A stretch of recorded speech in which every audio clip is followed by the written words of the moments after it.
On behalf of Miami Beach United, I want to welcome everyone this evening. My name is Mark Samuelin. I'm honored to serve as the president of Miami Beach United. Miami Beach United is an established residency advocacy group here at the beach. We represent the entire beach. We have 3 former commissioners on our board. We try and bring hot topics, educational items to the community and advocate on the community and residents' behalf. I clearly think we got a hot topic tonight in terms of housing and the missing middle. Let me start with a couple thank yous. First, to the Women's Club and Allison Colbert and her team. What a beautiful facility. They host us, they treat us royally here, and they do it all on their goodness of their heart. So we really appreciate that.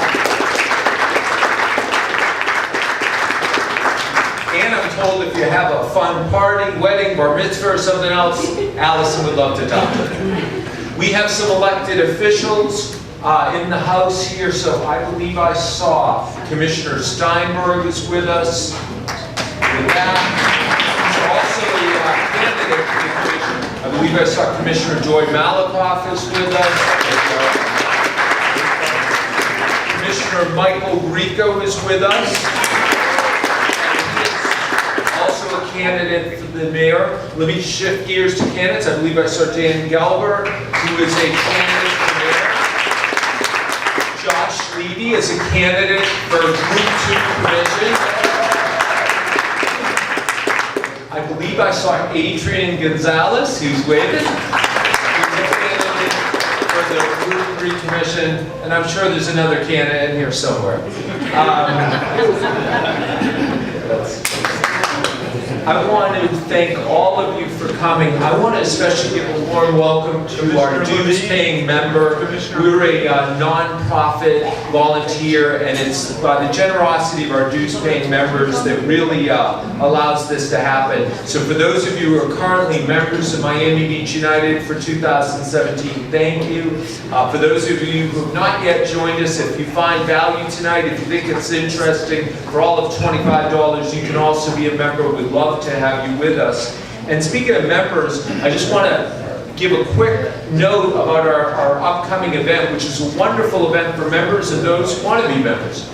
On Tuesday, June 13th, we're having a welcome back to Ocean Drive at the new expansion of the Betsy Hotel. Some of you might have joined our event at Dubachi. It was a social event. We'll be doing a very similar event. So for all our members, the Betsy's going to be very gracious with us with drinks and hors d'oeuvres. Please hold that date, Tuesday, June 13th, 6 o'clock. You will get an invite at the Betsy.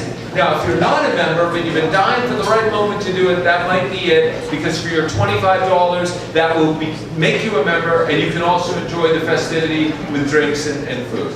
Speaking of festivities, we've got a wonderful night for you. I used to have to work at these and be the moderator. Now I just get to say nice things and thank people. But one person I want to especially give a big thank you to is Susan Askew, who does a fabulous job. Susan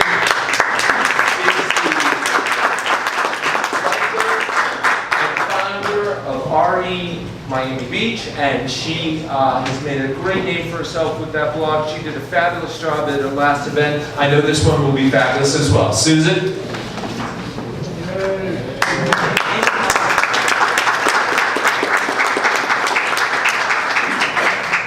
Well, it's great to see so many of you here tonight, and to state the obvious, this is not an easy topic. As many of you know, there are many complex issues involved, and we have all of 90 minutes to address them. Part of the complexity are the many layers when you start talking about affordable housing. But in our time tonight, we're going to focus on the missing middle, or our workforce. It doesn't mean we're going to ignore wage disparity or the gap in the income and housing costs, as the Miami Herald laid out so well this week, but we are going to try to hone in very specifically on this concept of the missing middle and our workforce.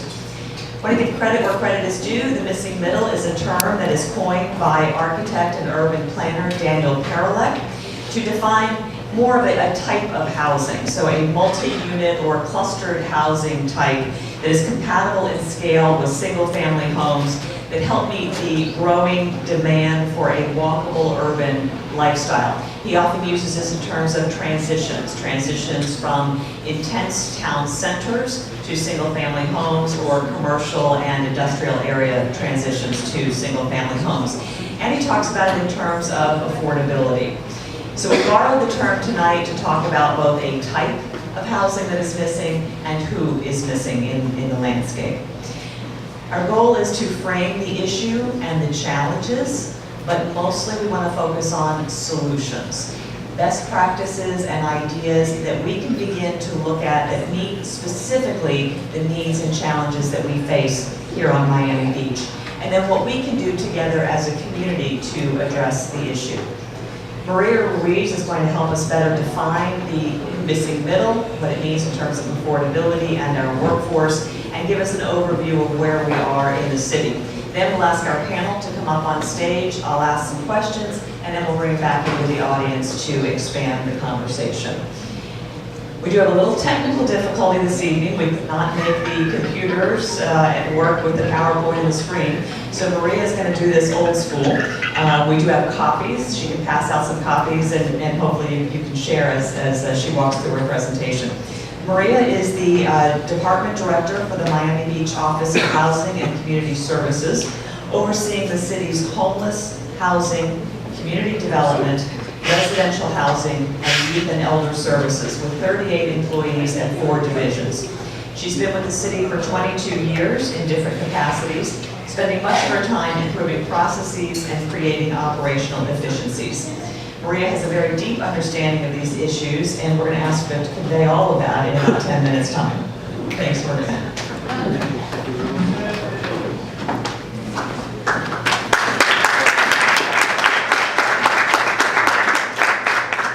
Good evening, and as with everything that I prepare for in the world, we always have backup plans because things don't always go as planned. And so even though we are technologically proficient in so many ways, here we are, old school, having a conversation, and hopefully it'll be a dialogue that's inspiring and will get us to really delve into an issue that affects everyone. Because at the end of the day, housing isn't just about where you live, it's about how you live. And it's about who's with you and the quality of life for everyone that's there.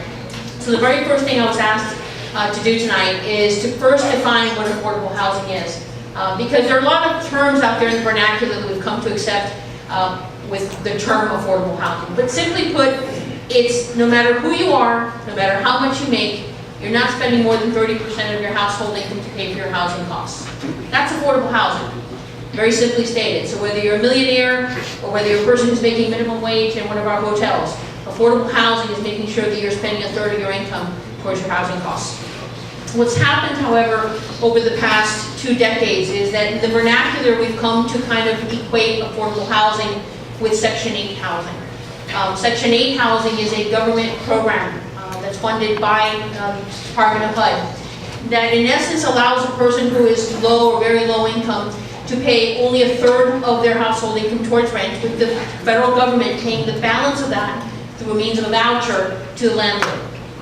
And typically, you've seen that also in a public housing format. We don't have but one building that's public housing in the city. But that's another place, especially those of you who might have come from up north in the New York, Chicago, Atlanta areas. You're more familiar with that because obviously it's a more pronounced type of housing in those areas. But again, affordable housing, simply put, regardless of what you make, a third of what you spend on housing is for housing costs. And so the next term that we've been hearing a lot about is workforce housing. Well, workforce housing are those people who work who are spending a third of their income in housing costs, simply put. And the modern use of that term really came to be in Aspen, Colorado. For those of you who have ever been to Aspen, it's very expensive. And what happened was that they really couldn't afford to bring in workers because the workers couldn't afford to rent or to buy homes in the area. So what happened is that Aspen started this movement to try to make housing affordable for its workforce.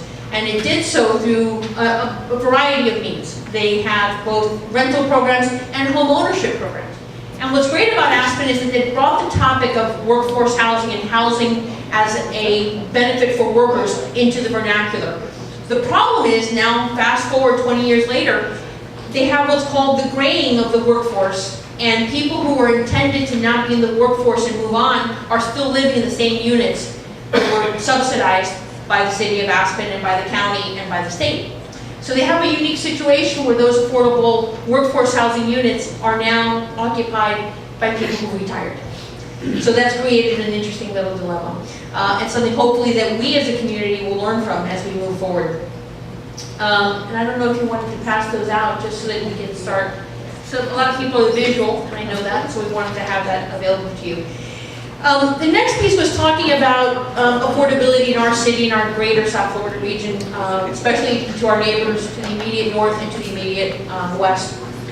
Rents for a one-bedroom unit in our city can range anywhere from $1,360 to $5,100 a month. That's a pretty big range. However, when you go further west, you also have that affordability factor for a lot of other communities.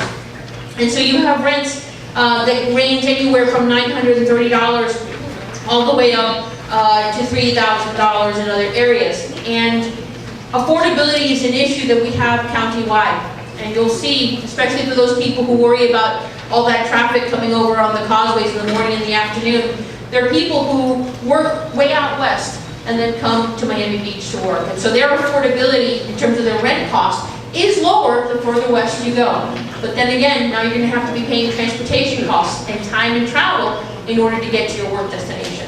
And typically what you want in a workforce housing setting is for people to live and work in the community, in the same community, so that you have less traffic, you have better quality of time because now you're spending less time in traffic and more time either with your family or enjoying the community that you've helped to build. And so you'll see that as you look at these rental costs, a lot of people make decisions based on what they can afford to pay. And I, like many other people who work at the city, we don't live in the city because we can't afford to be in the city. So we find ourselves working further west. You'll also hear the term AMI. AMI means area median income. It's that median amount of income that is earned in different regions. For our city, we've been focusing a lot on affordable housing that goes up to that 140% area median income. Because quite frankly, we realize that that's where that missing middle is. The median income for a one-person household is about $50,000 a year. For those people who are earning up to 140, it's almost $70,000.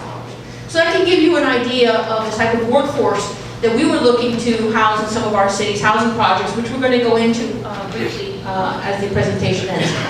But for a person who's at 100 to 120% AMI, that household rent that's affordable is $1,491 a month. So as you can see, that $1,500 ballpark is what you're looking at for the people who are median income. We have a significant amount of our workforce, those people who are working in our restaurants and our hotels, that are earning less than that.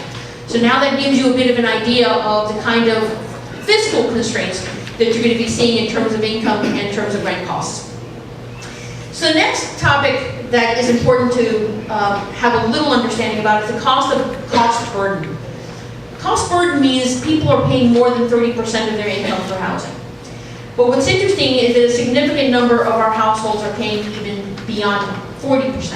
And a lot of our households are paying 50% in order to be living in the homes that they're in. 20% of all of our homeowners are paying 30 to 50% of their household income for housing costs. That's a pretty significant amount. 25% of all homeowners are paying 50% or more. So it's not just the renters. People have this perception that the renters are the only ones who are being cost burdened. No, our homeowners are being cost burdened as well. 26% of all renters are paying up to 49.9%, and 29% of all renters are paying 50% or more. So cost burden is across the spectrum. You're looking at it regardless of whether you're a renter or you're an owner.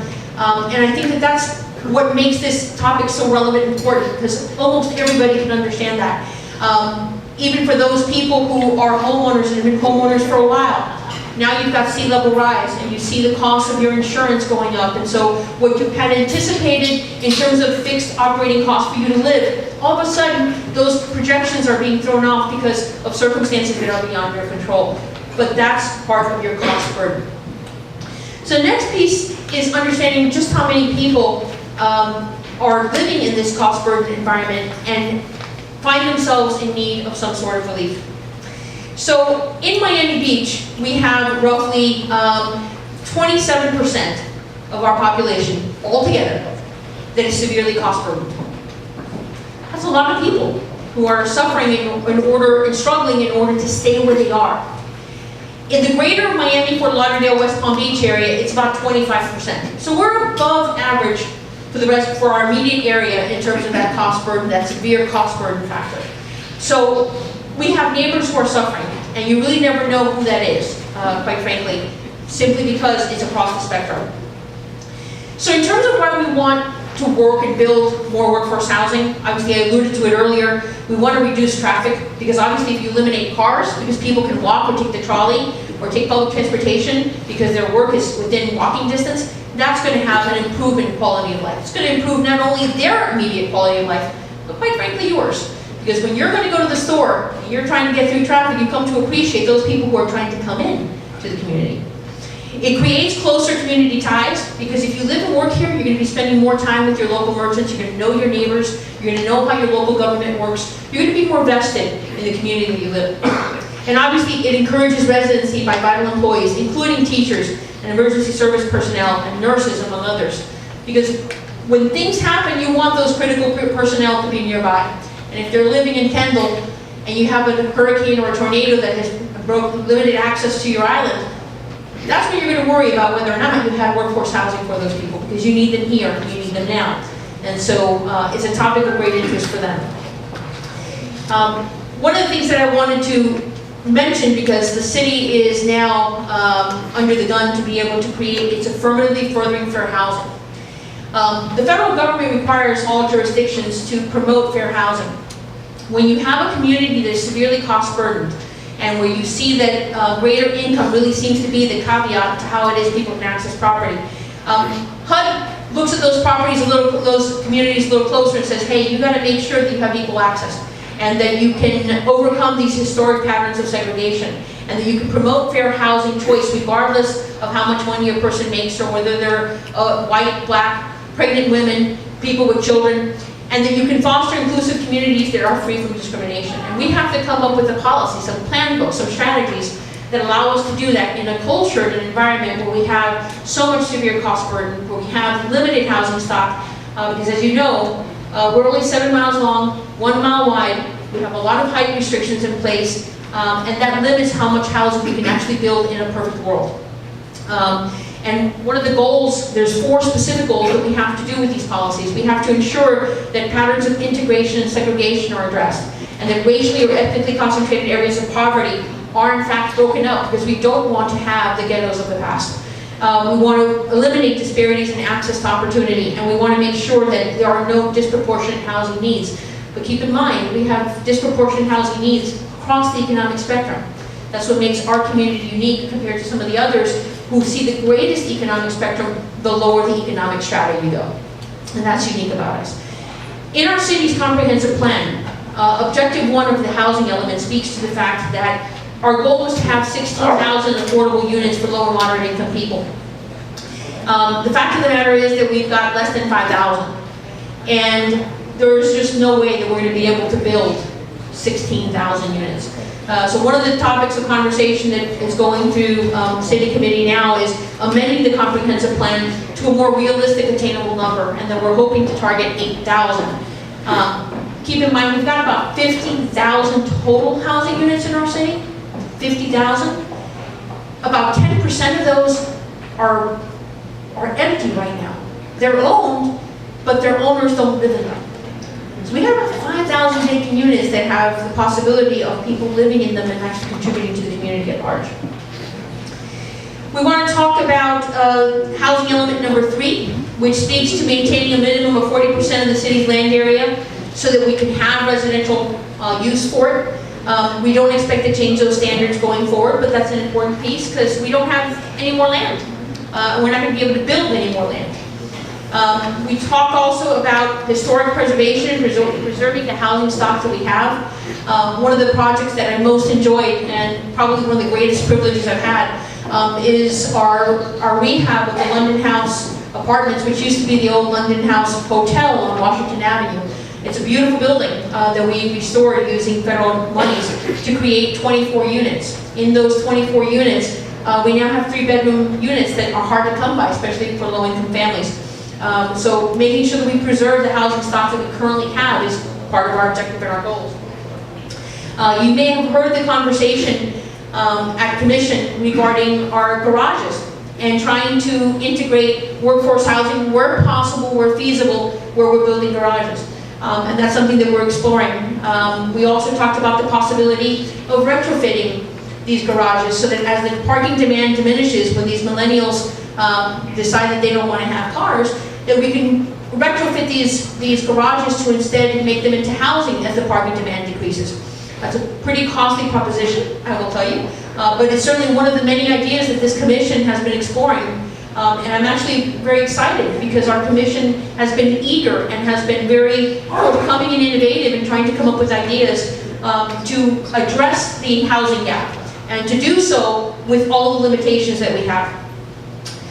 For those of you who've heard about the North Beach Master Plan, obviously one of the things, the priorities in the master plan was making sure that we protect and assist renters, because that's traditionally been our workforce neighborhood. That's where you've seen the people who work maybe down south, but they live up north. There's still obviously that incentive to want to increase available affordable housing, and so within the actual North Beach Master Plan, there were 4 recommendations, including encouraging nonprofit housing developers to operate in the city. That's something that we definitely need to do. It's kind of cost prohibitive for a lot of agencies because it takes a lot of money to come in here and buy property, because there's not a whole lot of property to come by. So it's that whole supply and demand and how it impacts us. Requiring developers to dedicate affordable units in new projects. There's some legislation that is being presented shortly to Commission that actually makes that a mandate for people who are going to be developing new projects. Regulating unit sizes to reduce construction and housing costs. One of the things you may have heard that the Commission's been doing is reducing the minimum size for workforce housing units, that micro housing that I'm sure we'll talk about tonight. So we're going to a unit size of 400 square feet, which is a very new concept for South Florida because we're used to being spacious. We're used to having lots of room. So I call it the IKEA house because you all see in IKEA how they have that 375 square foot apartment. Well, that's the housing of the future in some people's minds. Certainly in other countries that are landlocked, that have limitations and high populations, you've seen micro-housing that's been in place now for 20 years.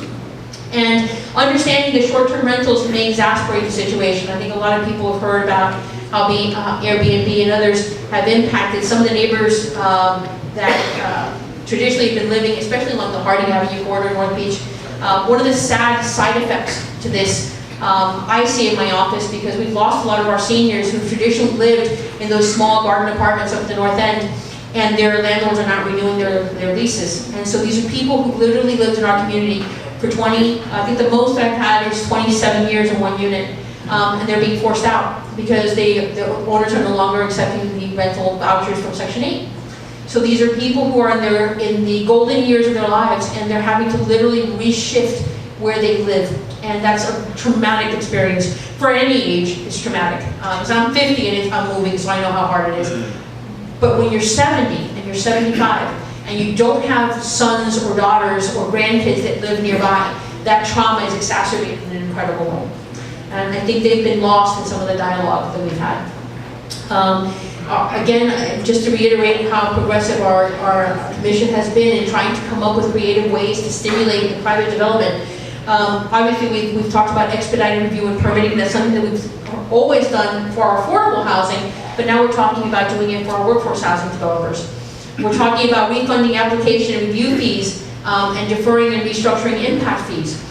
There's an ordinance change that's on the next committee agenda to reduce the parking fees and the parking requirements for workforce housing, in addition to reducing the size. And that hopefully will stimulate some growth. Obviously encouraging micro-housing and mixed tenant projects. And I think, as Susan said, you're going to have to rethink what our housing looks like, because in order to kind of meet all the needs that the community has, you may need to look at what other cities have done. I always enjoy going to DC, and I see how they have these mixed-use buildings where you have a grocery store on the first floor, and then you have these apartments up on the top. And so you need to be looking at those creative ways that aren't so creative for the north, but are going to have to be creative for us, because now we're in that bind that there isn't enough housing for everybody that lives here.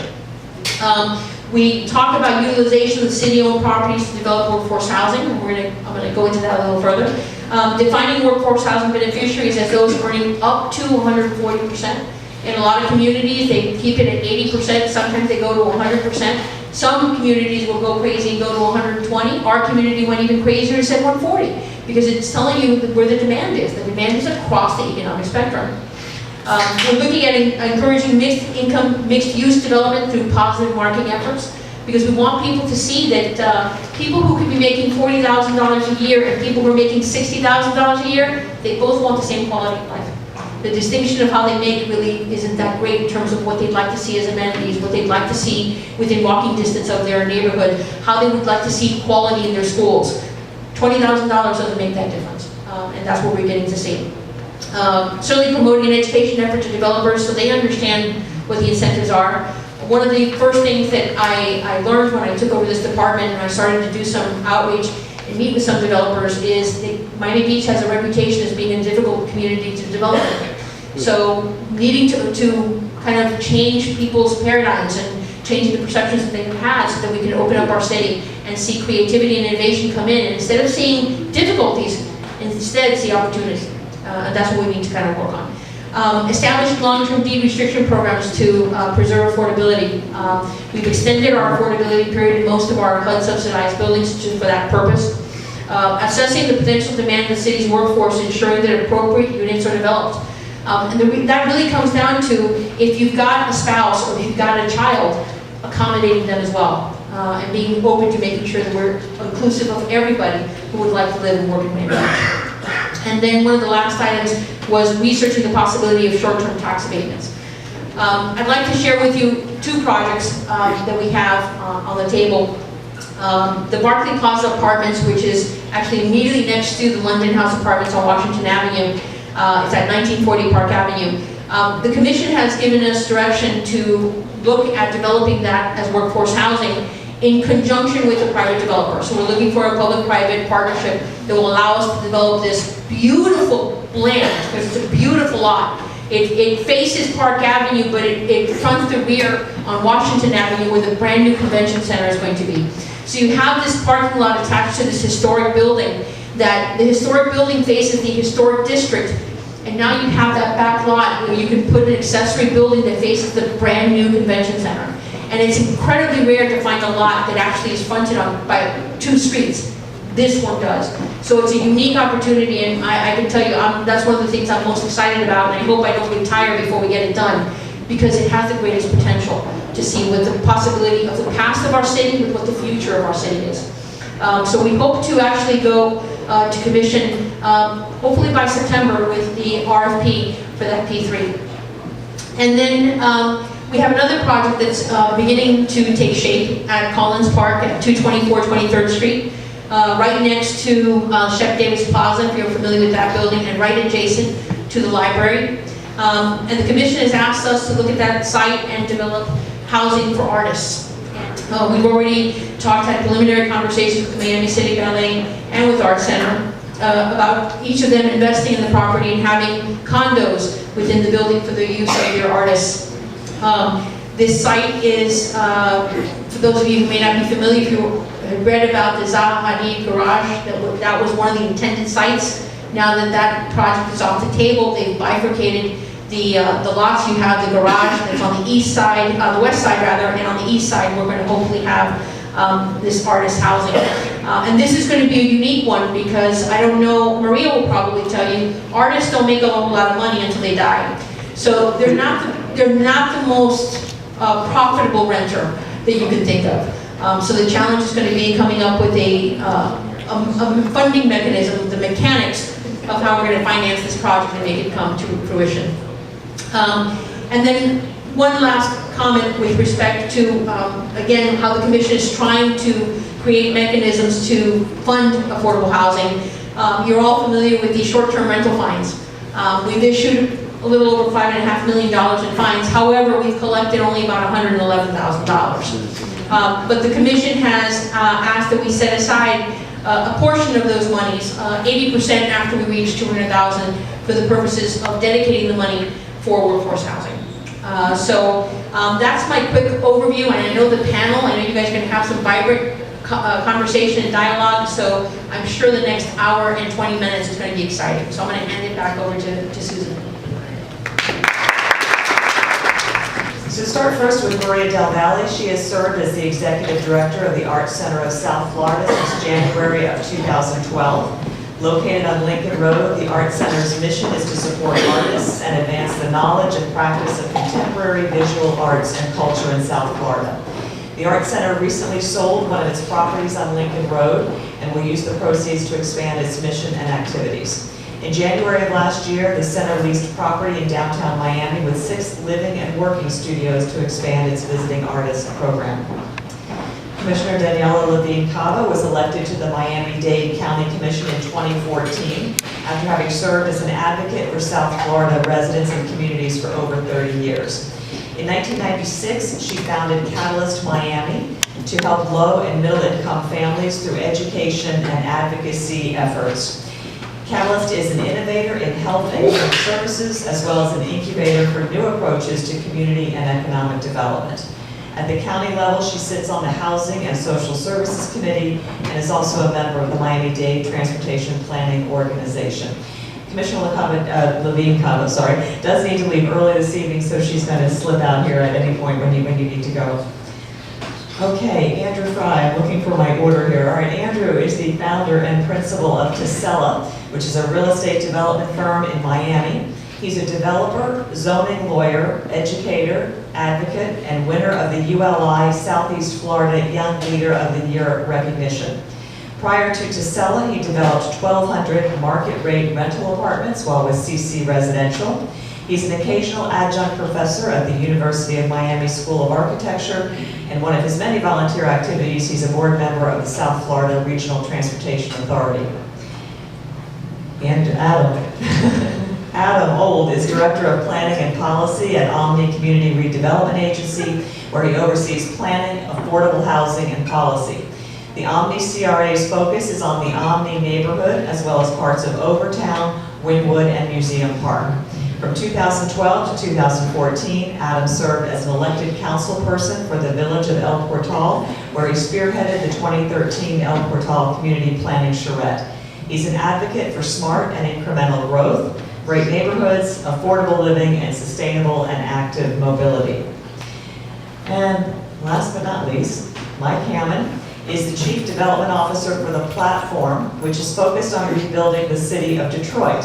However, many of you know Mike has been a Miami Beach resident for over 24 years. He served on the Collins Park Oversight Committee and on the Miami City Ballet Construction Committee for their headquarters facility in Collins Park. He's a current member of the Miami Beach Community Development Corporation and has been president of the Lower North Bay Road Homeowners Association for the past 10 years. During his career at the related companies of Florida and Ram Development, he developed over 10,000 multifamily units in South Florida, ranging from low-income Section 8 and housing to ultra-luxury beachfront condominiums and everything in between. Okay, formalities out of the way, let's jump into the conversation. Let me ask if any of you have anything you'd like to add to Maria's description of the missing middle or workforce, or to why it's important that we have this housing for the missing middle. What are the benefits to the community, and what do we lose if we don't do this? We're sharing microphones there. Go ahead. Commissioner. Well, good evening, everyone, and thank you so much for including me. I feel like I needed a passport to come over to Miami Beach, and thank you for your warm welcome. Love Miami Beach. So, you know, I like very much the description about the mutual benefits, and I just would like to take it a little bit further to say that one of the things we know about reducing poverty, and even though we're talking about the middle, nobody in this country thinks they're poor. Everybody's in the middle class, right? Because poor is somehow connoted to poor values instead of actually not having enough income. So in any event, the lower end of the middle, certainly, nobody would argue is not really struggling and poor, as half of the residents of Miami-Dade County are to get by every day. But what we do know from a public policy perspective is if you want to reduce poverty, you have to deconcentrate poverty. So it's an overall public benefit effect. It's not only the benefit that we derive from less traffic, from knowing neighbors of diverse backgrounds, being community friendly, it's also an overall society good to have different incomes co-locating. And that's the only way that schools are responsive and communities are responsive to the overall needs of that population. Anyone else want to chime in on this one? I guess I would just say that I agree completely with the commissioner. I think mixed income housing is very, very important. I think, we discussed on some of the reasons, why it's important, aside from traffic, but I think, also back to your Aspen conversation that then there's a lack of employee that will actually start driving up other costs, labor costs, and other costs of goods and services. So again, mixed income housing, both in a development, but also in a neighborhood is very important. Okay, so let's jump into some of the solutions then. Let's get into what we really want to talk about tonight. Maria laid out our challenges: high land prices, geographic, we're an island, we've got some real fixed barriers. We're a mostly built community, and we have sea level rise and high insurance costs on top of all of that. So, where do we start? Given those specific needs, those specific challenges, what can we do? Where can we start here to make some progress, given all that we've talked about so far? Well, I'm not sure where we start, but I think that Miami Beach has a disadvantage of being a small island that's mostly built out, but it's also an advantage. You have a very strong grid network that supports living close to where you work. It supports walking and getting around by bicycle without a car. It supports a trolley route that used to exist here until the 20s. And all of those things can make it easier to develop housing that is cheaper, that doesn't have a parking space included with it. I would really highly suggest that the elected officials and candidates in this room explore that option. Each parking space that you add, and I'm sort of probably stealing Andrew's thunder here because he led the way in the city of Miami on this, but each parking space you add can add, $15,000 to $30,000 per unit, depending how it's built into the unit. So right now, Miami Beach requires 1.5 spaces per unit. That adds a lot of cost just right into the building. And most of the people that I know that are out here, they have a car, but they don't have 1.5. And So that's a good this way to is save a money. debate. This has been discussed at commission meetings and committee meetings, and there's a real push-pull here in this community with, we have a lack of parking, and yet we understand that it also creates some issues in terms of affordability, what you can build, sea level rise, resiliency, et cetera. Let's explore this a little bit more. Andrew, what are you thinking here about what we need to do? How can we get real about this parking issue, but also know that in some areas we have some real shortages? Sure, I think maybe I'll just take an opportunity to say some general things and then I'll get into that. Number one, I think the problem in Miami Beach is enormous. I think Miami Beach, and somebody can correct me, has the highest income inequality of any city in the United States. You don't get to be number one without trying. And I think the metaphor that I give is, if I told you like I'd like to have huge lung capacity and incredible upper body strength and a hydrodynamic shape and super leaping ability with my legs. And you know, you'd say you want to be an Olympic swimmer, and I would say no, I don't want to be an Olympic swimmer. I want those things. So Miami Beach created a set of circumstances by which it became the most unequal city in the United States, and then said, no, but we didn't try. This just happened to us. So you have to think about that. And then, given that that's the case, how can you do the most good for the most number of people? So there's many goals of urbanism and many tools in our toolbox. And I would just encourage the city as they go forward to understand that every tool may privilege a certain group over others. And that's okay to do as long as you're doing it eyes open. So, you know, you have Dade County, countywide, you have a huge number of cost burden households, something like 250,000 or more.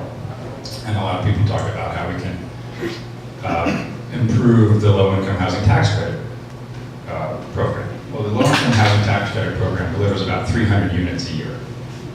Okay, so if you prioritize low-income housing tax credit projects, you're saying, well, we like the 300 homes and we like the 300 households that win the lottery and get into those LIHTC projects every year. But what does that do for the other 249,700 families in Dade County? And it's okay if maybe they're less of a priority, but you got to do it eyes open. So look at studies, look at empirical results about how cities have achieved regional housing affordability, not just for certain groups, but you said it, I mean, and I didn't know the statistics, but the cost burden nature of Miami Beach House is across the board. So we're not talking about just one particular subset or one particular group, we're talking about across the board homes. So you need across the board solutions, and maybe that's cobbling together a few other ones, a few targeted projects to achieve that spectrum of doing great, you know, doing good for the most number of people. But I think that you do want to target that broad range of help for folks. On the parking issue, I think. Let me come in. How did we get here? What factors? Is this a zoning issue? Is this a density issue? Is this a sea level rise, resiliency issue, insurance issue? All of the above? How did we get here, Andrew? You think we got it? Well, you think we did this intentionally, so let's I'm the red meat. how we got here. I'm the dog whistle. There's land constraints, like Adam said, is a huge one. Obviously, a lot of amenities, the beach, the sun, the sand, the water, the palm trees. I think many decades of additional regulatory costs on top of that, which I hear are lessening in particular with the current administration. But I don't know, I haven't done work in Miami Beach in a number of years. But you know, there's demand side costs and there's supply side costs. Demand, you know, it's a place people want to live. On the supply side, you know, hard costs are what they are. If I don't buy a refrigerator, somebody else will. If I don't buy a cinder block, somebody else will. So those are commodified. Government costs are pretty much set. Impact fees, everybody knows, permit fees. Consultants, you know, I don't want to pay architects, engineers, surveyors, you know, land, and then land cost is, you know, set by the market. So on the cost side, there's not a whole lot you can do. I think that eliminating the parking impact fee is required parking impact fee, and letting the market set that is a good thing. I never understood the concept of making people pay for something that you want them to do. Like if you want people to build less parking and support public transportation and improve our urban context and walkability, like why would you make them pay to do that? The city of Miami has something similar. So I think that's a regulatory cost that could be eliminated. Okay, I'm coming your way, Mike, on this one. How do we get here? What can we do? Well, again, I'm very agreeable tonight, I agree with Andrew. There's a lot of different reasons. I mean, I had to laugh when he was just talking about the regulations. During the, I guess we call it the deep recession, we bought a property in Miami Beach out of bankruptcy court. We named it Alton Point Apartments. It's at Alton Road in Michigan. And I recall that we renovated those apartments, and I believe there was 119 apartments. We had over 200 permits that we had to pull from the city of Miami Beach. At the same time, we were renovating an apartment community in suburban Atlanta, and it was a bigger community of over 300 units, and we pulled less than 20 permits. It just shows you how Miami Beach is so highly regulated. That does drive up costs. It drives up costs and time. Again, I'm not here to pick on Miami Beach, but again, it's a variety of reasons that got us to where we are today. Well, I think we have to look at it to understand what our solutions are too. Adam, you want to? And I also sort of feel like you can drive through these, you talk about the missing middle, and I think one of the things that I really love about Miami Beach is that it's actually like pretty full of the missing middle, and that's why people love it. Like if you look out the door right here, you see these beautiful sort of low-rise deco apartments that end up being very dense and providing a lot of housing. Also, plenty of Miami Beach that is historically single family, but if you drive through it, you see like it's not all single family, and there's plenty of multi-family, four-pack,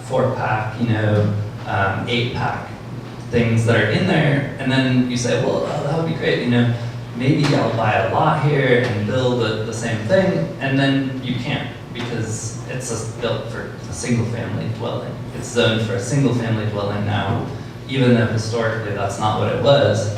So I think going back to what is the character of the neighborhood, and how do you sort of just because what it's zoned now is what's on the future land use map, doesn't mean that that's what it should be. And I think there's a lot of opportunity to get really high quality characterful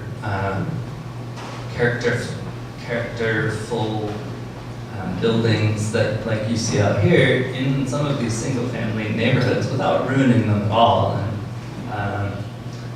if you're not going to do that, you're stuck with asking your CRA to build you its affordable housing on the edge of the convention center. I guess you kind of forgot to do that. So coming from a CRA, that's what we're trying to do in Miami. But we have a lot more vacant land and a lot higher zoning permissions there. And it's a struggle there too. I mean, Andrew will tell you, we're working together on an affordable housing project, and we're trying to get it upzoned from duplex to townhome. And it's very, very difficult. But that's what you have to do. So Maria, I want to come to you. Let's talk about your challenges and perhaps solutions you see in other places that we might apply here. Yeah, I mean, in terms of the first, I want to really thank you, because probably it's one of the first time that anyone include the artists in this middle class, or people that nobody talk about. I've been looking to many articles in the press lately, tons of, in the last few weeks, and they talk about teachers, they talk about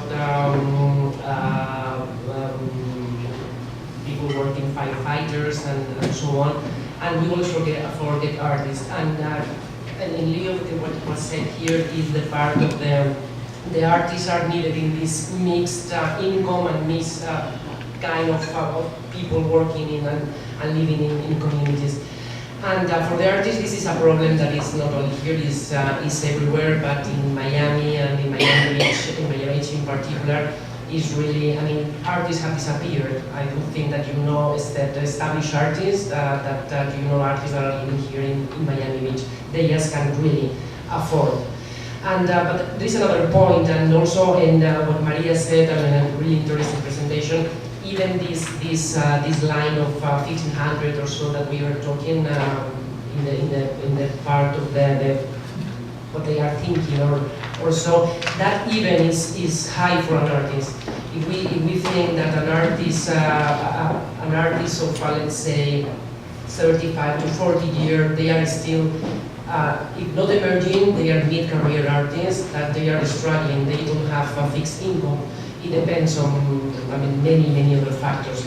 So the part of the creatives and artists is a very specific one, and I would love that also artists are included in this conversation, because usually those are the people that bring in these out-of-the-box ideas or creative ideas. I would like to talk also about the possibility of shared living spaces, meaning that there are common areas or laundry, kitchen, and other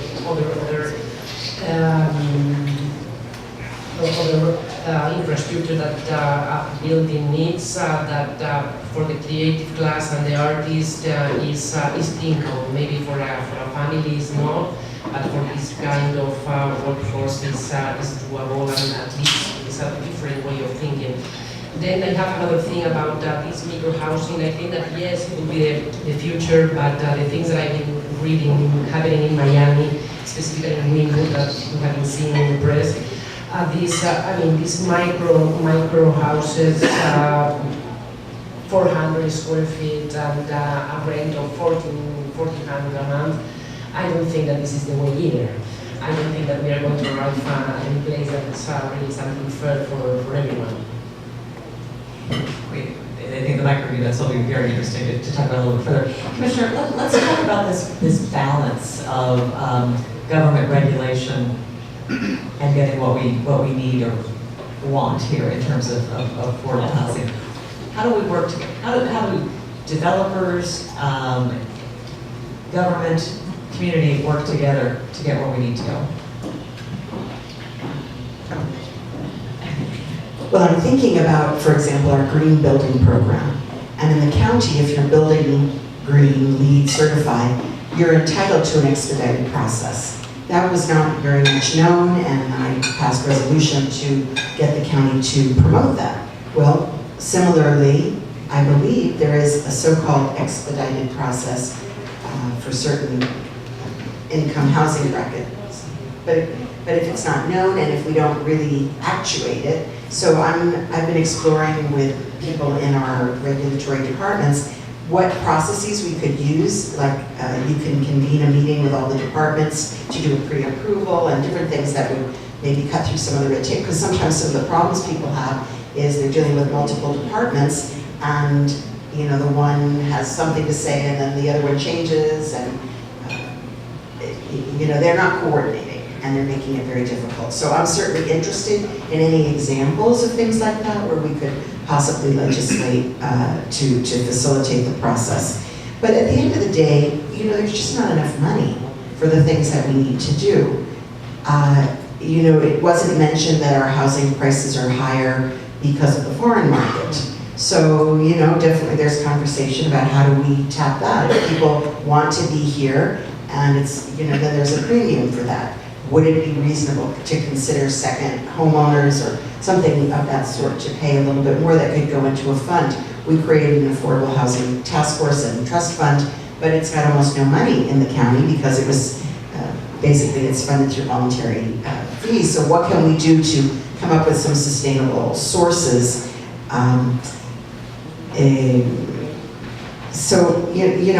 One thing that the county did was that they reduced the cost of a subsidized, they reduced the amount of money that the county would put into a subsidized unit, forcing the developer to go find additional sources of revenue. So it used to be up to about 50% of county funding, and now it's a maximum of 25, and the allowable cost per unit went down, which most of the developers grumbled about, but the idea is figure out how to reduce costs, whether it's through reduction in parking, which is certainly allowed in a transit context, which, by the way, until we have really good transit is We have a catch-22. a catch-22 for sure. But apart from that, we also, we don't have enough of the state money. There's a Sadowski Trust Fund, and that's rated every year for other purposes, so they can reduce taxes at the state level. And so those dollars are not as available as they should be. So we definitely need to be finding new sources, and then we need to stretch the dollars further. And one thing that I've been promoting is, I think Maria mentioned about longer-term affordability. So Community Land Trust is one vehicle where the house is owned by the homeowner, but the property is owned by a nonprofit. And so it means that any appreciation and value cannot be fully, the resident can't get the benefit of that. It has to be perpetuated at that more affordable rate for 99 years or whatever is the period. And now that is the county's policy. So we're looking to favor or advantage developers who come in with longer affordability, and they can partner with there's now a Community Land Trust nonprofit that's been recently established in Miami, and that's a good partnership opportunity, and will hopefully encourage our developers to go that route, because we have so many units that, the 200 or 300 units per year obviously doesn't do anything for our community need. We've got to look more boldly, more aggressively at the units that are aging out of affordability, and there are some nonprofits that are aggressively finding those units and trying to keep them affordable. And then lastly, I want to mention employers subsidized housing. So, Baptist is building, already has workforce housing. School system could have workforce housing. Hospital, other medical facilities, basically wherever anyone is doing has a major employment center, they could be looking at it. And we also are requiring a certain amount of workforce housing at transit hubs and in the CRAs. So as CRAs are expanded or continued now, if they're doing housing, they have to have a certain percentage. So I could go on, but I think that's. Thank you. And I could just go on a little bit about the CRA, the Omni CRA in the city, which is in the city of Miami, right across your Venetian Causeway. It took me 10 minutes to get out here today. Not bad. We're working in Overtown. We have a little portion in Overtown to build some housing there. We're also working with the school board, which has 10 acres right now. And that's a lot of land that doesn't generate any tax increment for us right now. If they were to develop that land as housing, that would immediately come on the tax rolls, and that money can be put back into affordable housing, which is affordable in the workforce, middle housing for teachers and people working on the beach, etc. So that's a very powerful tool that we happen to have at our disposal, and we're giving it to you so that your people who may not be able to afford to live on Ocean Drive can come and still work on Ocean Drive, including artists. We're gonna put some artists spaces in there. We're gonna put teacher spaces. So, but you guys have a CRA too, and it is possible with political will to refocus the purpose of that CRA and expand the boundaries. Has been done before here to some effect. So I'm going to ask another question that I would have asked to let the audience participate, but let's talk about the balance between government and private sector and developers, right? I mean, Maria, you put out some big numbers, goals. Can you get there alone with your agency? What's your challenge towards getting there, and how do we involve the private sector? I couldn't make it here tonight without them. So the truth is that no, government's not going to do it by themselves. We have to work collaboratively, and we have to think big picture. And I was actually thinking back to when I first started with the city, when you talked about how is it that we got here. When I got here 22 years ago, I remember very candidly the conversations in the commission. They didn't want affordable housing, and they were working very hard to make this city where the Art Basels would be welcome, where you have these amazing dining experiences on Lincoln Road and Ocean Drive, and that's how we got here. We got here because we wanted to create something that was different, and then we went a step further, and we created an education compact, and we made our schools better than any of the other schools. We supported our schools in a way that no other community did. So the truth is that what got us here is, I think, also is going to get us to the next stage, which is, let's think collaboratively of how we can create amenities within the community that's going to free up the developers, and it's going to take that revisioning of looking at the concept of a community as a whole, and the developers are a piece of the puzzle, but they are by no means all of the puzzle. And so looking at how those core things that we do in a community, I believe, is part of the answer. I'm going to go to the density thing for a minute. Okay? Density. Is all density bad? Is there good density? Do we need more density in order to get affordable housing? Can we do it with the stock that we have? I could say a little bit about density from a county perspective. You know, we have a voluntary inclusionary zoning policy, and after a couple of years, Commissioner Jordan trying to make it mandatory, it didn't go through, but the incentives were increased. So more density. You have to do less and you still get density. So it didn't work too well as a voluntary program. I think it used to be, it required developers to build 12.5% of units for the workforce before incentives kicked in. But now it's only 5% and you still get some benefit. But if you reach the maximum density bonus of 25%, if you build only 10% of your project for the mid-market. So that's a substantial incentive, 25% more density for 10% of the project being in the mid-market. So I don't know how that's new. I don't know how the market will take to it, but we're hoping that it'll have a good showing. Andrew, Mike, what do you think? I think, I mean, again, I'm not familiar with the county's program, but that does sound like a pretty good incentive. The problem with Miami Beach is we have limits on FAR, so there's really no way to offer that incentive. I was on a Blue Ribbon panel 10 years ago, and we came up with that suggestion, can we increase density if we're going to provide more housing for cultural workers? And again, it basically came back as a no from the planning department unless we wanted to go to a vote of the voters. So it's, you know, our hands are somewhat tied. I mean, the only way you could really do it in the city of Miami Beach is to take away FAR, and then you can add it back as a density, which I don't think anybody really wants. But based on what the commissioner said, it does sound like that county program should be enough of an incentive to get, you know, developers to maybe look at the middle market. I think we also have to keep in mind, we have a lot of historic districts, and those historic districts help define what Miami Beach is all about. And so we have to be mindful of these gems that surround us and not detracting from them in the process of trying to solve the housing crisis. Okay, start with our first question. Hi, my name is Tanya Bott. I'm a member of the Board of Directors from Miami Beach United. I'm also involved in the Design Preservation League, and I'm particularly interested in affordable housing in this city because it is such a rare commodity.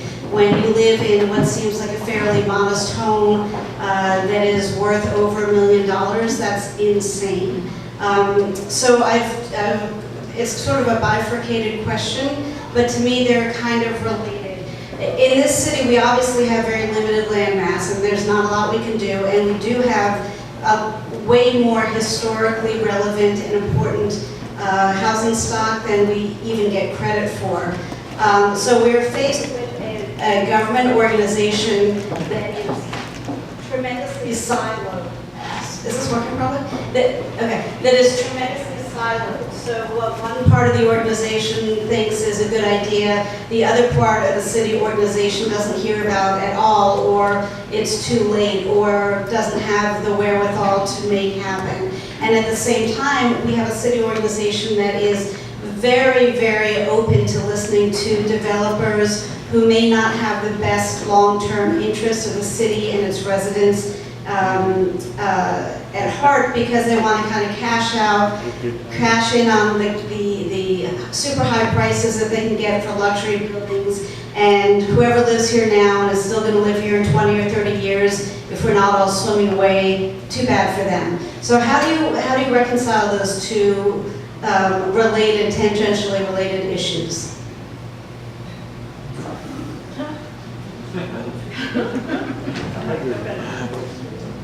I'll answer that. First of all, I want to acknowledge Dennis Russ in the house. Dennis Russ is the godfather of doing good.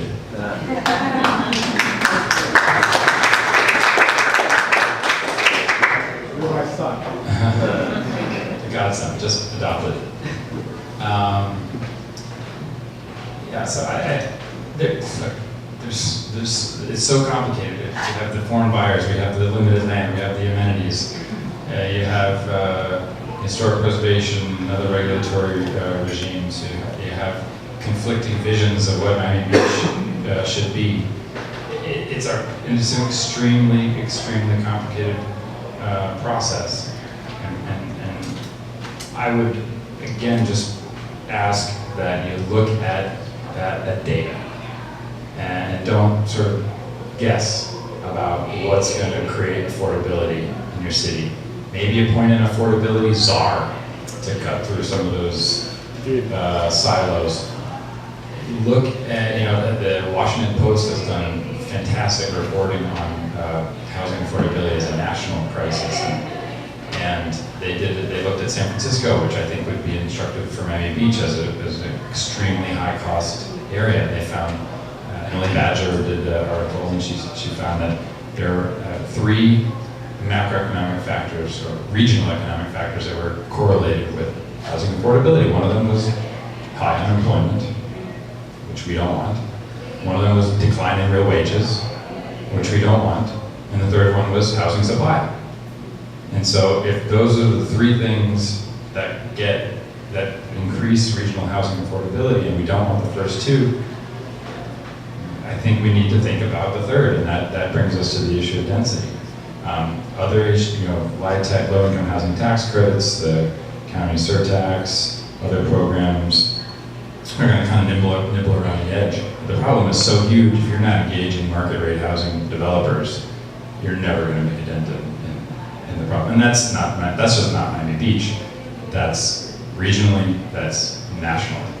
And I think you look at what the state of California's legislative budget office, their report in 2015 said we went down sort of the legislate our way to affordability rabbit hole 30 plus years ago, and we're less affordable today than we were then. So maybe it was about supply all along. And then the White House toolkit that came out last fall, also largely about supply. So I think if you're going to tackle the issue, it is a very complicated process, requires political courage, whether that's a czar or something or some other mechanism, and should be focused on doing the most good for the most number of people and not guessing. Because this is too important of an issue to leave to guesswork. And density is a big part of it. Okay, so I have 5 questions right here, so we're gonna, let's keep good questions concise if you can, so that we can get all of them in. Start here. Good evening. So to put things into context. Hello? Maria. One for you to sign here, hold it there. Mama, she's project. You mentioned the total housing stock in Miami Beach of 51,000. Almost 5,000 affordable housing units of that. We have, you mentioned 10% people not living here.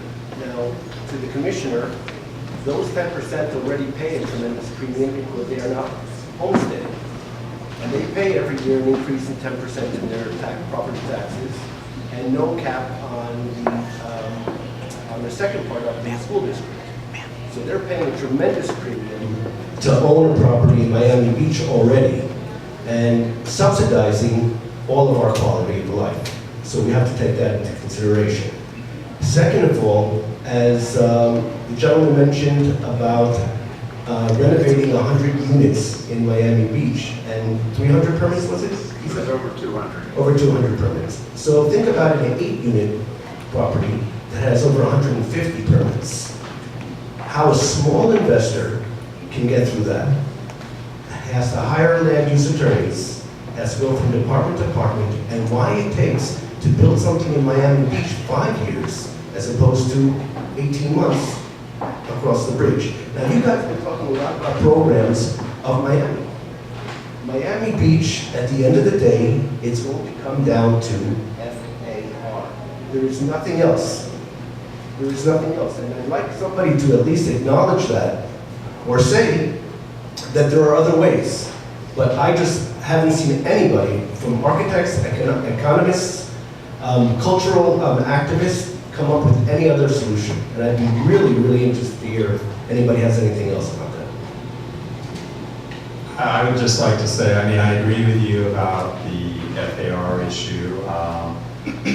I do have some other suggestions for the city. I mean, some of these are a little bit outside the box, but I think, you know, again, there's no magic wand. There's not a single item that's going to solve this problem, and it's going to take years, if not decades. But a couple of the items I have on my list are the granny units.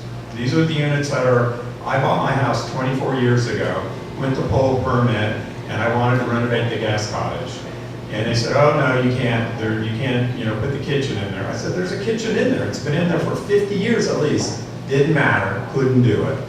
So, one, they could, you know, lessen the regulation on that. I mean, many of the houses in the single-family neighborhoods have guest cottages. Many are probably occupied illegally, I suppose. Another item is, we did talk about micro units. I'm building some in Detroit. Again, I don't know if that's the future or not, I mean, or if it's just a trend. We're also doing what we call co-living units, which are similar to micro units. They're about the same size, but in a co-living unit, you have more shared common areas in addition to what you have in your own unit. And by the way, 400 square feet, we're building units 250 square feet. So the city can do a better job than that at 400 square feet. The third item I had is tax abatement. In Detroit, because of their high tax rate, every developer goes for a tax abatement. I don't know why in Miami Beach, at least the Miami Beach portion and the Cali portion, they couldn't offer some tax abatement if you were willing to set aside units for affordable housing. The abatement could run for 10 or 12 years or whatever, but that might help generate some affordable housing or more workforce housing. Another item I had is, I don't know why we don't require housing to be built on top of all these retail and offices that are being built. I look at Alton Road where Baptist is building. If I was on the city commission, I would have tried to pass an ordinance and say, put housing on top of there. We have, one of the reasons we have a problem is we have a housing shortage too. You know, we have a shortage of housing, at least at this price point. So again, I think they can be creative in this basically requiring housing almost everywhere. And then the last item I had was parking, which we've already talked about. And again, parking is a big issue. If you're doing structured parking, the cost is going to be $15,000 to $30,000. If you're going below grade, it's $40,000. I didn't mention the regulatory stuff because, to be truthful, I have no hope that Miami Beach will get simpler on that. I just don't. I mean, I think that horse, I beat that horse dead years ago, and I don't think that will change. Hi, my name is Monica, and I don't need the mic.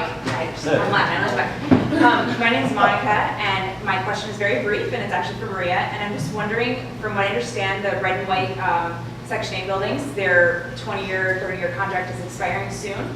And I'm curious if the city is going to buy some of them to keep them affordable, or how can we ensure that they remain affordable in some way? And then really quickly before you answer, I like what you said earlier. I never hear this brought up, and I really appreciate that you brought up the fact that so many buildings get built and then sit empty because they're too expensive.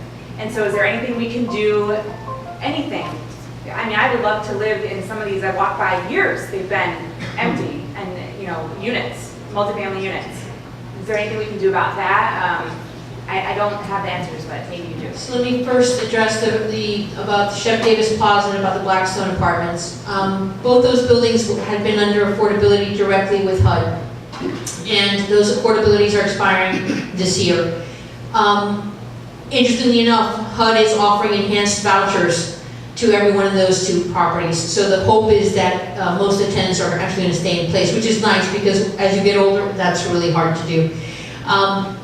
I wanted to address the issue about some of the things that are happening right now that are going through committee at the city, because we're talking about a 0.5 FAR bonus, if you will, for people to, as an incentive for people to build more workforce housing. But we're also, aside from the reducing the unit size to 400, which right now the code reads at 550 square feet, so we're reducing it to 400 square feet.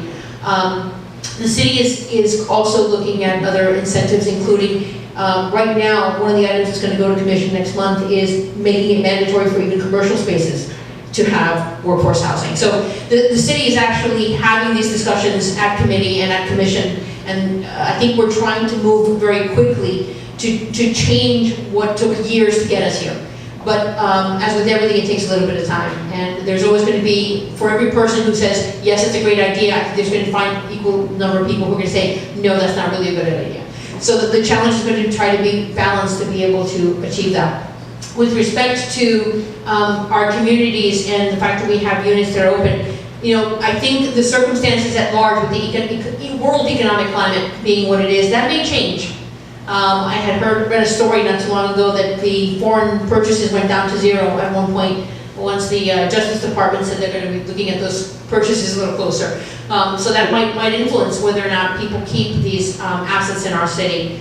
But I think what it comes down to is that if you continue to build your schools, your parks, your cultural institutions, you're going to always want people to live here. And they're going to want to live here, and I think you make those sacrifices. There's a reason why 60% of the people who live in the city are cost burdened but rather live here. And it's because this community has so many amenities that add to their quality of life. One of those things is that walkability. One of those things is having a South Florida Arts Center, a Miami City Ballet, having a regional library, having a vast museum, because you're not going to find that in Hialeah or Kendall. And so people who I think come from different experiences in the North especially or internationally, those are the things that they find as the necessities of a community. So unless those other cities start building that, people are going to want to continue to live here. So that's just the reality of market demand. It's nice to live here. It's nice to be able to go to these really nice restaurants and to enjoy all the cultural institutions. Where else can you get that? Okay, so I am working my way all through this group. If anybody in the back has a question too, let me know.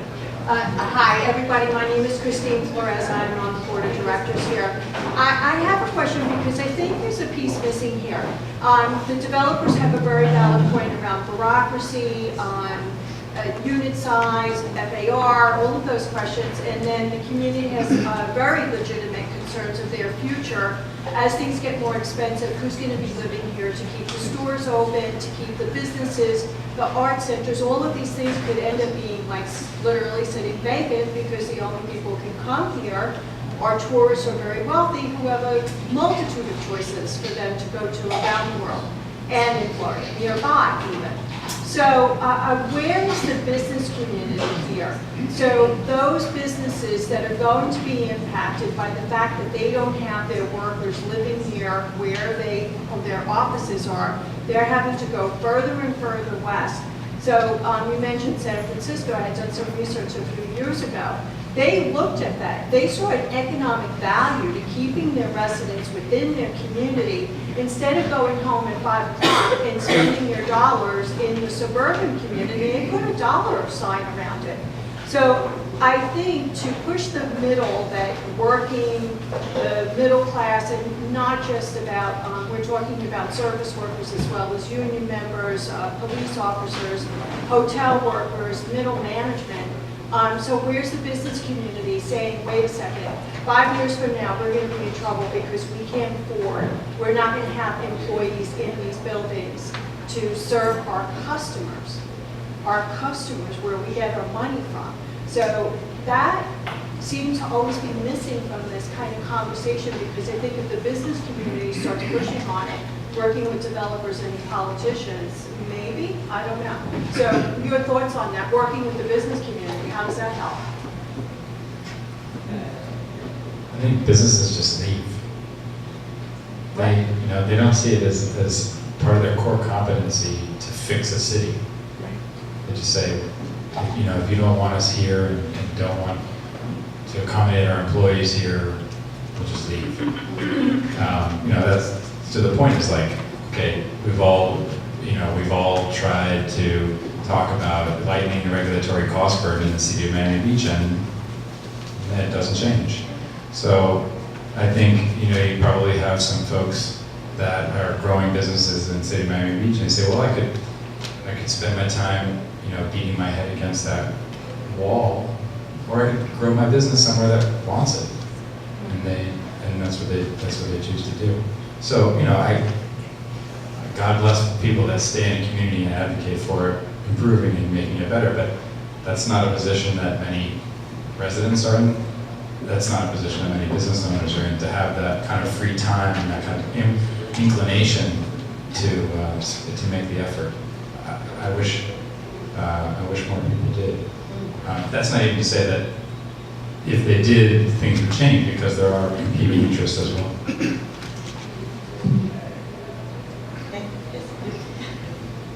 Thank you for being here. It's been very enlightening.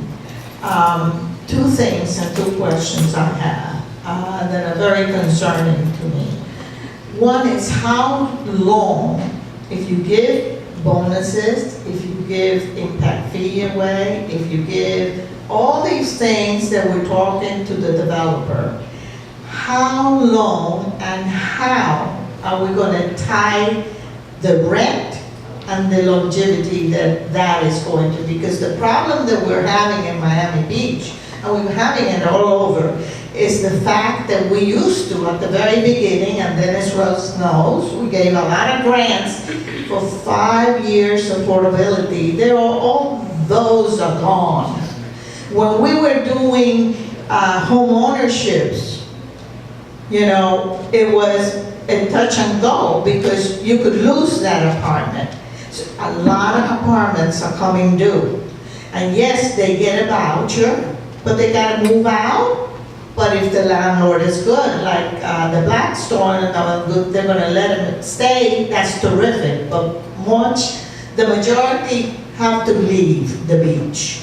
Out of the 3,000 vouchers for Section 8, we only have 35% that live in Miami Beach.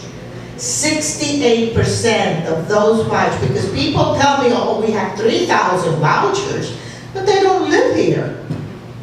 So we're talking about the businesses. I assume you're talking about the Walgreens, the person where you take the clothes. Those people don't make $70,000.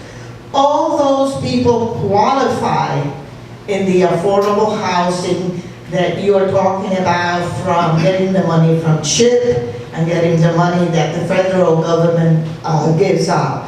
So those are the questions that I have. Can you tie it, and how? And also, I think the city needs to look, when you put out a job, a request for somebody to be hired, a lot of people used to live in Miami Beach and ask me, and as a matter of fact, I have one lady that just asked me, that put in for a position here. Usually, I couldn't do anything. And why don't we give an incentive to hire, a preference to everything being equal? We should hire somebody that lives here in Miami Beach instead of not hiring them and bringing them from outside. That would, you know, if the school system did that, that would also help. And, you know, these are the things, other things that we could be looking at instead of more density, more other stuff that is, I think, not as good for the city. Well, I can just answer that there are 3 items on the next commission agenda that speak to these incentives, and the minimum period of time for affordability is 30 years. 30 years. 30 years. That answers that piece. On the second part, I know from the time that I was hired at the city forward, the charge has always been, we want the very best, we want the very brightest. You can't always find those around the block. I'd like to think the reason I'm still there is that I tried to be one of the better and the brighter. And I've lived in Miami Beach for 2 years, and I couldn't afford to live here from a quality of life perspective, so I had to leave. So I don't know if whether you could maybe put a preference, that's a policy decision that the mayor and commission would have. Being all said and equal, then that's possible. We certainly do it for veterans. We already have that preference in place, so you never know. That's something that I'll take back to my bosses, because it's not a bad idea. But I think you also have to be careful because the city of Miami recently passed a attainable housing ordinance, which gives a density bonus and a parking reduction to developers that are building in 50 years of affordability. And I'm trying to work that into a deal right now, but with this guy here. But it's pretty hard to convince most people that that's a good return on their value, you know, because you're putting in a lot of money and you still have to do 100% workforce housing, so, and ELI and very low income. So you get some parking reductions, but how do you make it work? You have to have another funding stream, and that's what I'm here We're for. talking about mixed use. Okay, so I've got 4 people who've been waiting very patiently since I walked out here. So I'm going to take these 4, and then we're going to probably wrap up from there. Stacy. Hey Maria, I wanted to ask you a couple of questions because I know that in 2008, when the state legislature actually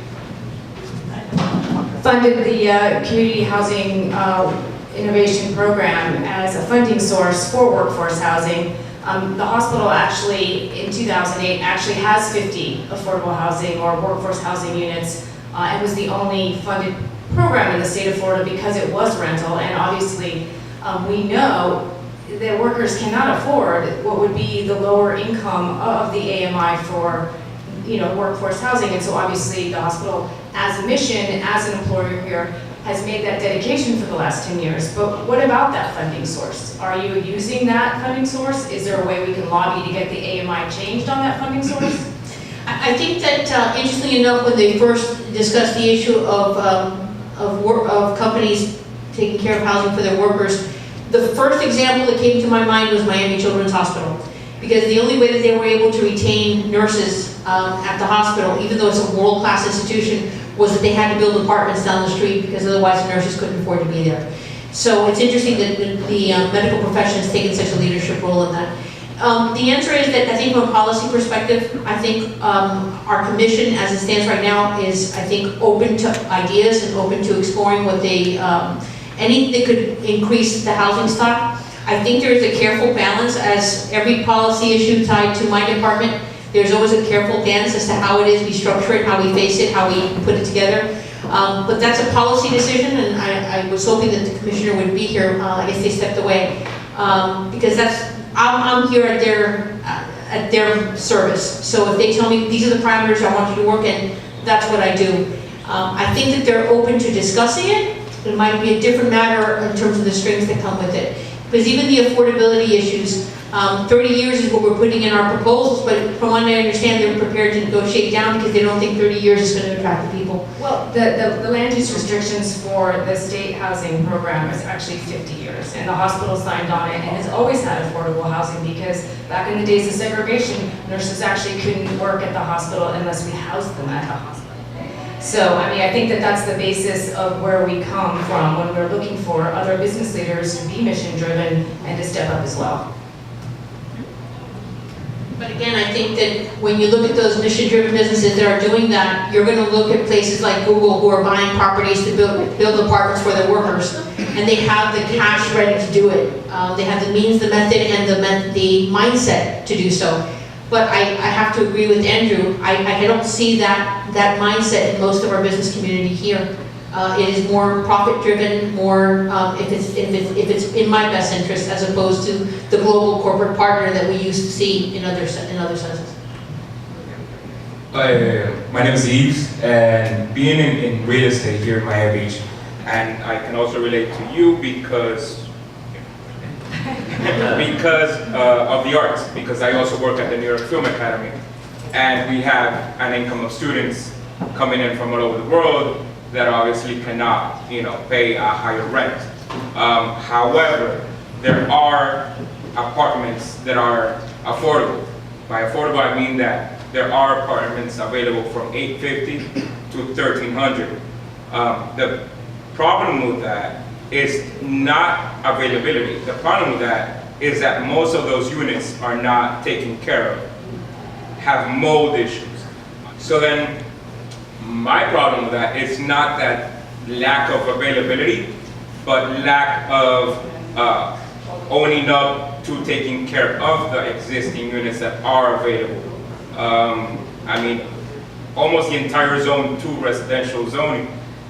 Those are, from 900 to 1,500, you can find a good space. By a good space, I do mean, up to 1-bedroom unit, affordable.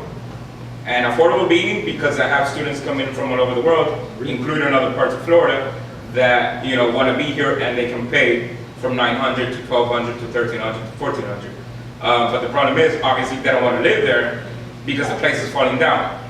So my problem is not, obviously we have to look into the future, but we have to address what's happening now with the available units and these affordable units that they have to be maintained, and there has to be something to hold them accountable, and that would be my point there. So, it's a whole other issue. I don't know which buildings you're talking about specifically. We also have a 50% rule issue, right? For people who want to renovate their buildings. If you renovate and spend more than 50% of the value of your property, then you have to bring them up to code. If you have a non-conforming building, height, density, then you have to sacrifice that. So, whole other issue, but I don't know if that is one of the, do you want to comment on this? I thought that was... Maria, anybody? No? Okay. Okay, all right, I'm going to come to Mark and then Steve. So I learned something surprising tonight when I looked at the figures and saw that the whole region has over 25%. The Tri-County region has over 25% severe cost burden. In Miami Beach, which has a huge amount of luxury housing, and all the new housing is for luxury, is not solving the affordable housing issue. So I want to raise two factors that may also be relevant to affordable housing. One of them is the regulatory scheme. It seems like all regulation is sort of defined as negative, but is the regulatory scheme that we call preservation, preserving large numbers of units that are small in number and generally don't have parking, is there any evidence that that is associated with preserving affordability? And I'd be curious to know how much evidence and study there's been on that. Second thing is a threat to affordability, which is the potential encroachment of commercialization into such neighborhoods through things like Airbnb and the rental, the turning of affordable units into commercial properties. So I would like to know if the panel has any thoughts on either of those. I looked into Airbnb about a year ago, and I think on the beach, and I could be wrong about this, but I found that there was like about 6,000 in the city of Miami and Miami Beach total units on Airbnb. And I know that Airbnb since that time has city of Miami Beach since that time has cracked down on it. And so it's probably dropped. So it's obviously some factor, but I think it's like an easy bad guy more than actually like solving the problem to get rid of it. The problem comes from building luxury, and these luxury apartments are being built because there's a market for it. But it's also being built because every time you put a parking space in a building, it adds to the cost. That makes a more luxurious apartment. It also means that if you're a developer and you have a certain amount of height, what are you gonna do? You're gonna build bigger apartments, so you have to put less of the units as parking spaces, right? Because bigger apartment, 1.5 per unit, it's like a double bad negative, right? So I think we've been doing this for the past 30 years, and it takes a while for these apartments to filter down from being super luxurious Miami Beach apartments.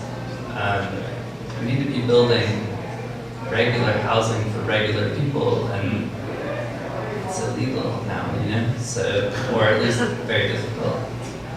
And it's not just Miami Beach, it's the whole city of Miami, it's, the commissioner's not here, but there's a reason people are living in Homestead in Florida City and coming for 2 hours up here, and it's because that's where they're letting people build regular housing for regular people, like, 10, 15 years ago. That housing is now less expensive, so. It was easier for me to get permits for 400 units at the edge of the Everglades than it was to get a permit for 8 units in the Willamette. Okay, I'm gonna come That's to a problem. Steve, and then the Godfather gets the last word. Right here. I have my hand. FAR and density are both kind of about two ways of measuring the same thing. How much development you put on this piece of land. And they're two very blunt instruments that don't serve us well. Because the real issue is the character of the place. What is the character of this development, not just specific to what is the unit count. If you go to Pienza, Italy, around 2,000 people live there. It sits on 11 acres. You would think that would be so horrific that you want to bulldoze it. In reality, it's so great, it's a World Heritage Site that gets over 1 million visitors a year because it's so great. But think about also the height.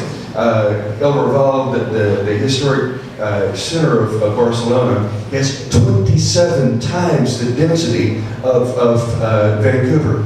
And Vancouver is supposed to be the great story of the skyscrapers and what all they do. But it's tiny compared to El Raval. Again, another World Heritage Site. So what do we need to do to get past the issue of just simply counting numbers and actually talk about what actually matters to people, which is what it's like. Look, here on South Beach, there's probably over 1 million people a year that come not for a special event, but for the character of the place. Why don't we do more of that?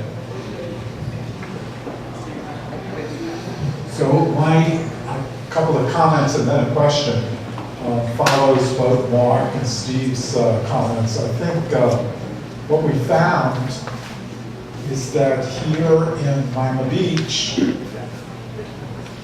in 1980, Time Magazine put on the face of its cover, Paradise Lost. Florida was Paradise Lost, and South Florida and Miami Beach was Paradise Lost. And I think I experienced the fact there were a group of people who came together and began to do a lot of things. They began to think about what would make this place special, to experiment with it, to find preservation when the world was looking at urban redevelopment. And they began to take a look at arts and encouraging the arts to come out to Lincoln Road and take a look at fixing Ocean Drive. And these were people too, Tony and Saul and others who were really invested in the community, and they brought together a movement that then came along and created political leadership and undertook to win the world or win the community. And they won it not only with these personalities, but they also won it with a public education campaign. A public education campaign that was around character, that at that point was around historic preservation as a vehicle for character. But what that was character that defined the community in the kind of way, Steve, that you're speaking of character as an important opportunity for us, that we shouldn't hold on so much to the low density, but taking a look at character. And that's the subject matter of a public education campaign. Mark's point around regionalism sort of frames my question to you. This is a problem of our region. Over the course of the last 8 years, Miami, Miami-Dade County, our community, has been the most housing cost burdened in the country. Over the last 8 years, we've been 8 years in a row in the upper 3. And 3 of those 8 years, we were number 1. 8 years running, we have been the most, when you take a look at not only the disparity of our population, but if you take a look at the disparity between the income level of people who are living here and the cost just of housing, we're number 1, 2, or 3 for 8 years running, and we're not getting any better. We are not getting any better. So this is a big, big, big problem. The mayor, a group of people working under the auspices of a coalition of churches and synagogue and mosque knocked on the door of the mayor and asked him to convene a meeting of the 6 entitlement communities that get federal funds to put into affordable housing. And the mayor has agreed to put together a meeting and to undertake to do a plan of addressing this issue, because we are in a housing crisis, and it is a regional housing crisis. And it's remarkable to me that we did not focus yet today on the regional impact, the size of this problem, the fact that we need the bright minds that are on this dais, and some of them are, to be engaged in this work, not only here, but in our region. And we have to tell the target audiences that we have to solve this not only in our neighborhood and in our city, but also in our community at large. Don't you agree? Yes. I totally agree, and I think it's incredibly important to emphasize that this is a regional problem. We do have, 250,000, whatever it is, cost burden households in South Florida, and the scale of the problem deserves a big solution. And I am actively engaged in this as a developer, as an advocate, also as on the board of the South Florida Regional Transportation Authority, pushing for increased density as well. One of the things that frustrates me most is that it would be so easy to do so much more. I'm developing in Little Havana an 8-unit, 3-story apartment building on a 5,000 square foot lot. That's 8 units on 5,000 square feet, that's 70 units to the acre. Okay. And the zoning, and the building type is a 3-story building with 60% lot coverage. This is a building type that you would recognize in South Beach, in North Beach, in Little Havana, and many neighborhoods. Okay. So about 1,000 acres of the city of Miami is zoned T4, which is the 3-story apartment building prototype with 60% lot coverage. Okay, I actually bought some land with more intense zoning So I'm able to do 8 units in that 3-story building. But for the people that have the zoning where they only could do, I could have done an 8-story building, but I'm building a 3-story building. For the people that have zoning that only allows 3-story multifamily apartment buildings on their 5,000 square foot lot, guess what the permitted density is for those people? A 9,000 square foot apartment building, 3 stories. How many units? I have 8 in mind. How many would they be able to legally put in a 3-story apartment building? 4 units. So we're already very comfortable with this land being zoned for multifamily. It already is. This is the T4 multifamily zone. We're already very comfortable with the building envelope. 60% lot coverage, 3 stories. That's a building envelope that the community, the neighborhood has decided is compatible with their vision for what they want to be. The permitted density is half of what it should be. So tomorrow, just by letting the density float up to normal size units that normal people can afford, we could create 36,000 housing units in one zoning category in one jurisdiction. Now repeat that thought experiment over all of the zoning categories in all of the 30+ municipalities in Dade County. Think of the housing you could create in buildings that we already believe are compatible with our existing neighborhoods. And that moves the needle on affordability infinite times more than any LIHTC or any surtax or any of the other programs. It is right in front of our eyes, and we're not doing this. So this is a public education campaign that ought to be coupled with what Steve is talking about, character. It's not, because I'll tell you the truth, I am more romantic than you are, Andrew, and I don't understand your numbers, and Steve is more romantic than either of the two of us, isn't it true? Yeah, okay. So we need the romanticism of character coupled with the business acumen of you in order to convey this to the public. That's what I think. But why can't we change this? Okay, hold on. I got people waiting in line here. Okay, we've got one more. I didn't know it was you, I thought. What did you say? For you, you're more romantic than No. Hi, thank you very much for being here. This is very interesting. My name is Elsa. I have been a resident of Miami Beach for the past 57 years. When we read in the headlines, Paradise Lost, my dad and I decided this is our community, this is where we're staying, and so let's do something to bring back our community.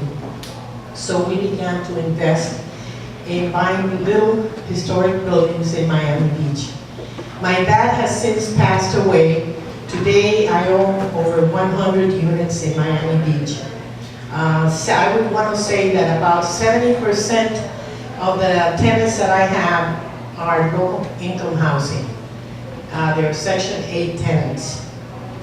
We have a problem with many of these tenants. We lost, in the city of Miami Beach, as you probably know, Maria, we lost a lot of tenants in the past 2 years because the Housing and Urban Development does not want to realize that the market here in Miami Beach is not the same market as it is in Sweetwater or Little Havana. They pay the very same thing for a one-bedroom apartment here in Miami Beach as they do in for a one-bedroom apartment in Sweetwater, in Little Havana, in Homestead, and so on. Well, we are a different community. So I think it is in the best interest of our elected officials to reach out to HUD and let them know that they're dealing with oranges and apples as opposed to the same kind of communities. About 15 years ago, Mayor Dermer put in the books an ordinance that gave tax abatement to owners of small buildings here in Miami Beach so that they would not convert into condos. The craze then was converting it into condos and so on. And that worked very well. Well, I hate to tell you, they may have a lot of incentives for contractors and developers. I am not a developer, I am not a contractor. Okay?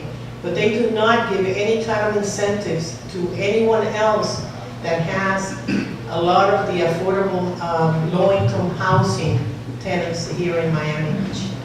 And if you want to maintain a balanced community, you have to have affordable housing for everybody here. And you have to put an incentive not only in the contractors that want to come and build something here or build on top of retail stores and so on, but you also have to take care of those of us that have been in business for 36 years and we don't get any kind of incentives. But the most important thing here is that in reality, HUD is not taking a good look at what it is that we have here in this island. So I'm telling you, it's comparing apples and oranges, and before you start building things, you have to take care of what you already have here to maintain them here, retain them here. One of the biggest issues that we have now is short-term rentals. And somebody said that before. There are many landlords that are saying, why would I get, whatever, when I can get this in 1 week?